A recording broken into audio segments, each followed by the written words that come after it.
Hi, I'm Kev. Nangyari ang kwento ko nung minsan sumama ako sa youth camp namin sa church. Madalas na pinupuntahan sa youth camp ay ang sikat na campsite sa iba Zambales. 2018 nang mangyari ang camp. Sumabay na lang kami sa van ng isang pastor na pupunta din sa camp dahil yung pastor namin hindi makakasama dahil may aasikasuhin na ibang bagay.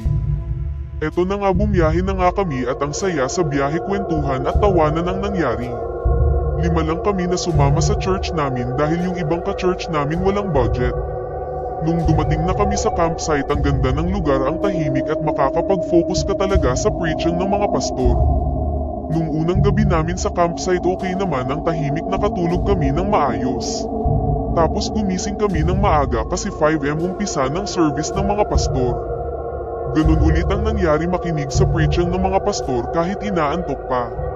Gabi na ulit nagpahinga na kami dahil maaga ulit ang gising namin. Kinabukasan, pagpasok ng isang ka-churchmate ko sa CR, natakot itong at namumutla sa nakita niya sa loob ng CR.